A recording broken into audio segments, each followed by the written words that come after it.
Amejiunga na wagombea wengine kuwania kiti cha ugavana kaunti ya Bungoma.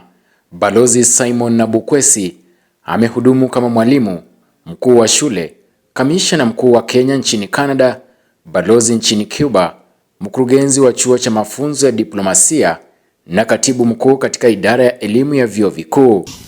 Sifa yangu ambayo nitataka ionekane na nijihusishe nayo ni maslahi ya watu wa Bungoma. Na nimeona kuna magavana wawili ambao ni wataalamu, ni maprofesa ambao kuingia kwao katika siasa hakukuwabadilisha. Waliendelea kuangalia mambo kitaalamu na wakawa waungwana katika kupanga mikakati, kufanya utafiti, kutafuta watu ambao wangetekeleza wajibu ili kuimarisha kaunti zao. Kaunti ya Makueni chini ya Profesa Kivutha Kibwana, mimi mwenyewe nilishuna barabara huko kwa hizi constituency mbili ambazo utapata hazina lami.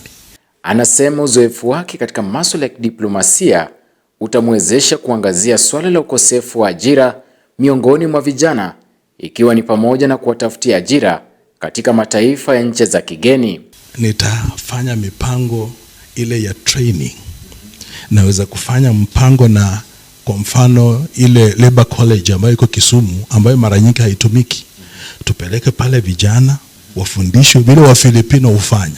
Wafilipino hufundisha vijana wao kuwa na siha ya aina fulani.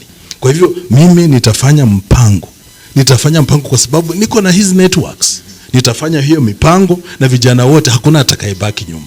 Kuna wale watapata kazi nchini na kuna wale watapata kazi nje. Na kitu muhimu ambacho nilisoma kule nje ambacho ni muhimu ni kuanzisha kituo cha kuwapeleka vijana kupata ajira.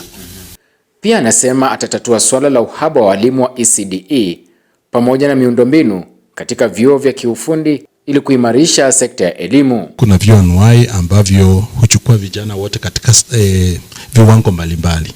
Hao ndio tutalipia pesa ili wapate utaalamu wa namna fulani ili wawekwe katika ule mkakati wa kuweza kupata kazi.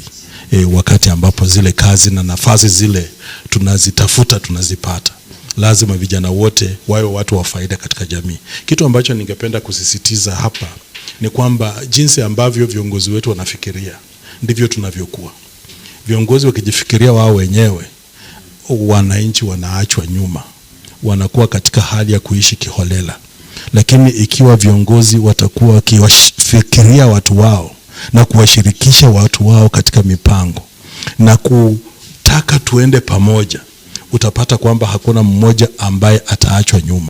Balozi Nabukwesi alidai kuwa kaunti ya Bungoma ina changamoto nyingi katika sekta ya afya, uhaba wa madaktari, dawa hospitalini na vifaa vya matibabu, vyote akisema vitashughulikiwa chini ya uongozi wake. Ili watu wa Bungoma wajihisi kwamba wao pia ni watu katika nchi ambayo inaendelea, vile kaunti zingine zinaendelea, ni vizuri tuwe na hospitali zetu.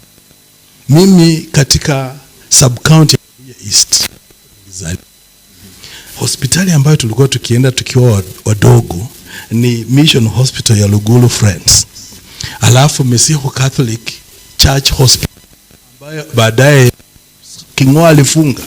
Katika swala la ufisadi, aliahidi kuweka wazi mipango yote inayohusu maendeleo ili wananchi waweze kutambua jinsi serikali imewekeza katika miradi mbalimbali ya kumfaidi mwananchi. Balozi Nabukwesi amesema kuwa atazindua kilimo cha mawese, kwa kimombo palm tree, ili kuwasaidia wakulima kutoka kaunti ya Bungoma kuvuna zaidi na kunufaika na kilimo hicho ambacho anasema kitakuwa maarufu miongoni mwa wakulima waliokata tamaa na kilimo cha miwa, kahawa na hata majani chai.